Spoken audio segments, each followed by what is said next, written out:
Hi, folks. My name is Dave Yoster. Thanks for joining us today. I'm joined by Robert Chanowski from Seaglass Technology. We're coming to you live, and we are going to focus on you, Robert, and all about you and Seaglass. Tell us a bit about you. Welcome to the show. Tell us a bit about Seaglass. Sure. So my name is Rob Janowski. I am the CEO, and more importantly, I'm the chief visionary of Seaglass Technology. We're a managed IT and IT security service provider that specializes really in supporting hedge funds and other financial services firms in the fintech space. And my role, really, as the chief visionary, is to drive the strategy of the company, along with ensuring that we provide some top tier services to our clients. So before we get into the tech part, Robert, you've been part of the MSPA for a while now. You've been to a lot of events with us, so I know you pretty well. We've had a lot of conversations together. I know what you do. A lot of folks who are watching this don't necessarily know what you do. Now, you mentioned hedge funds there for a minute. I know that you're also involved in a bit of some of the insurance world, financial world as well. Tell us a bit about, what is the difference between those two industries, or three industries in this case? So it's the financial vertical, as kind of a whole, right? So that is Sure. funds, alternative investments, private equity, venture capital, insurance also plays a role in that as well.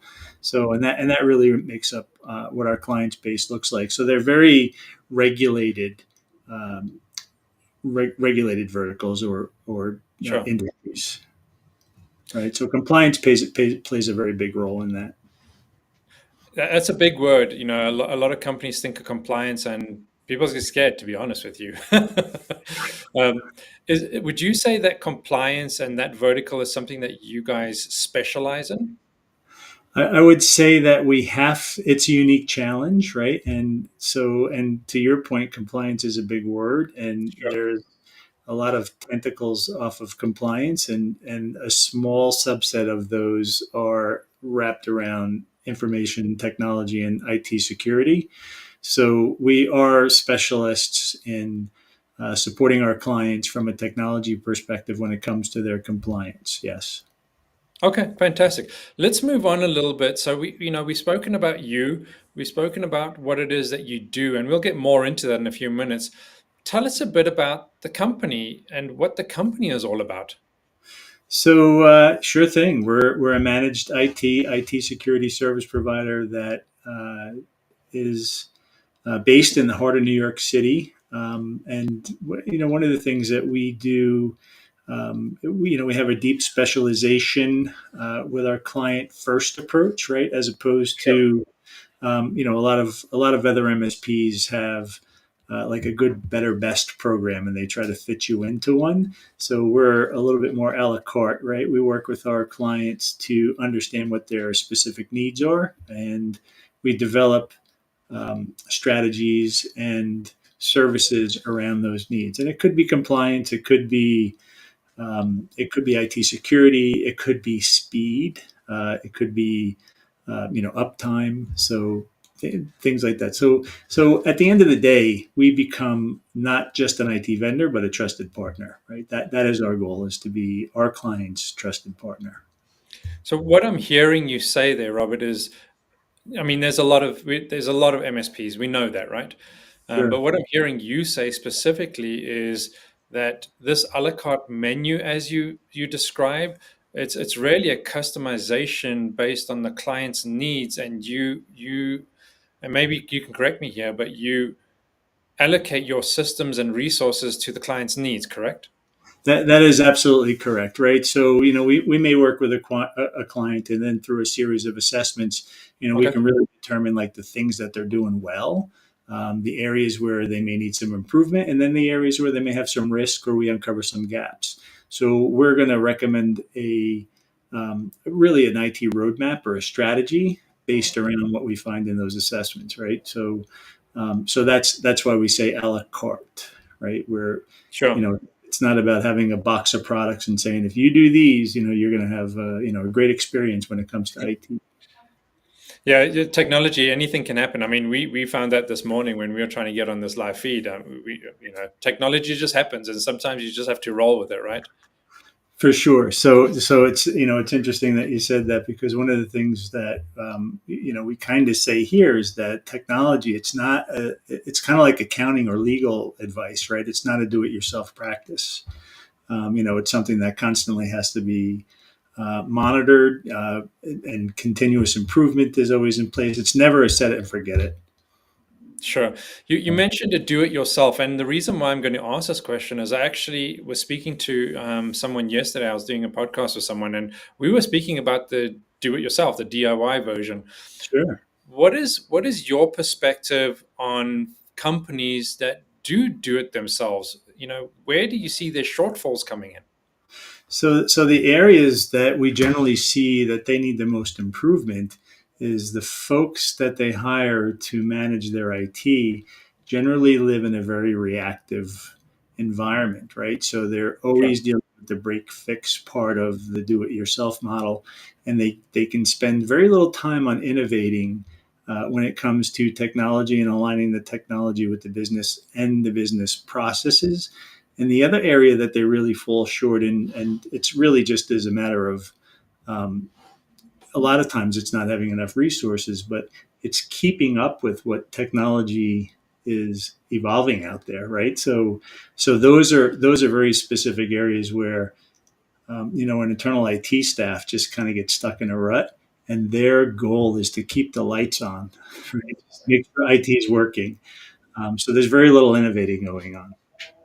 And you mentioned there, and I'm going to touch on this because it's such an important topic that people listen to nowadays, is you said technology is advancing, is moving, right? We all know that, but what is your opinion on where technology is going to be in 5 years' time?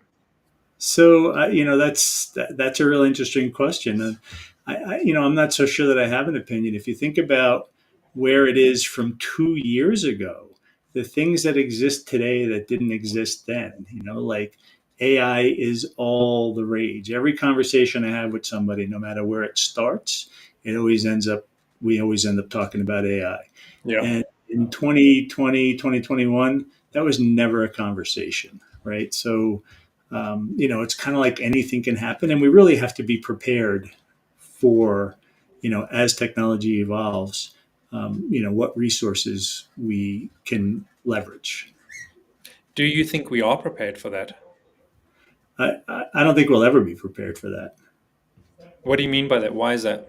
I think it's being a small company. I mean, one of the things that we are able to do, and that we will always continue to do as we grow, is be agile, right, and be able to pivot and move as technology evolves. That we evolve with it. So that's really my thought process. So then the companies that are looking at managed service providers such as yourself and Mhm. considering actually hiring someone like Seaglass Technology, if they're not prepared to move forward or they don't think they need to move forward, what would you say to someone like that? So, that's kind of an interesting question. I mean, we had some conversations internally about that with a couple partners over the past few weeks, and it really, for the folks that just they don't think it's going to happen to them, or they just they're sitting in a very stagnant environment. I spoke to somebody yesterday that still had a 2008 server online. Um, you know so the reality is we want to be a partner. We're going to provide the best advice that we can. We have an internal product development team, so when you talk about as technology evolves, how do we keep up with it? So our product development team is always looking at what's new, what are some of the new products on the market, what are some of the new, whether it's IT security or just some other IT Sure. software set, right? Yeah. So to those folks that we're giving advice to, if they're just not going to heed our advice, like if they just want to have an environment with 2008 servers, we're probably not the partner for them, right? And, Because when and, something goes wrong, it's going to be our fault. and I want to tie that into something else you said a few minutes ago is You said you have a development team, so it's very clear you obviously have different departments and a development team that focuses on new technology, right? Um, but one thing I heard you say is, and please correct me if I'm wrong here, but it's you actually put a lot of time and energy into training your staff with new technologies coming out for the reason that you have this entire team. Is that correct? That is absolutely correct, and we have a continuous improvement model um, for our organization as a whole, right? So we're always looking for client feedback so that we can improve on our processes and maybe automating our processes and keeping our technical staff up to date, and not only keeping them up to date but making sure that they learn new things. So they can we have training modules that are not only our technical resources, anybody that works here can access and do training. If they want to learn something new like cloud or IT security, they could start taking courses in those areas. If they want to stay up to date on something that they know, they can take courses and tests, right? So, Sure. certifications come at the end of these things. It's not like we're just training them to train them. Sure. Okay, that's great. I want to change gears slightly here, and we speak to a lot of MSPs. You speak to a lot of MSPs when you're with us at a lot of events. But one thing I always ask MSPs in these interviews is, what is it about Seaglass technology that makes you guys different from the rest of the MSP community? So, I touched on it a little bit earlier, right? It is Yeah, our specialization and our client relationships. We're not just a vendor, we're a trusted partner. Clients know that they can call us anytime for help with almost anything.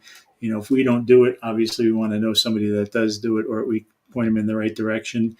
And so it's really a combination of our specialized knowledge, in the verticals that we work with, as well as our relationships.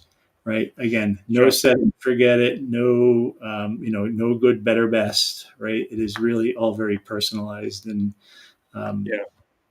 developed for a particular client. Well, thanks, Robert. That was like very insightful. A lot of good information there. We're about to finish off here. We got a minute or so left, but before we do finish, Robert, is there anything that you would like to say to the audience that's watching now or in the future?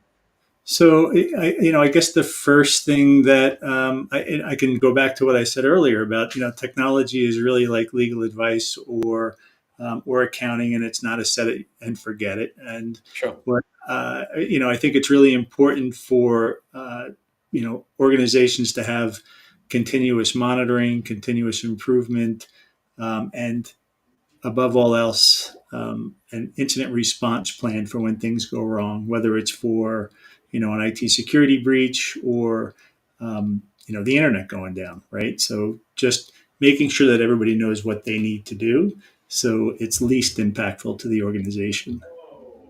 I wish we had more time to discuss the incident response plans. I think that's one section that a lot of folks don't touch on because I think it's never going to happen to them. But we just don't have the time for that, unfortunately. Yeah. Robert, thank you so much for your insight. Thank you so much for being here today. Folks, if you want to connect with Robert Chanowski, the CEO of Seaglass Technology, down below. If you want to look at their website, the website is down below as well. But please feel free to connect with Robert online. He's on LinkedIn, very active. I know him personally, and he loves being a mentor to folks as well as new MSPs coming out. So if you have a question, by all means, shoot him that question. Robert, thank you so much for the time today. Thanks for having me, David. It's always a pleasure. You too. I'm sure I'll see you at the next event. No doubt. I'll see you. See you later, Robert. Take care. Bye. Bye.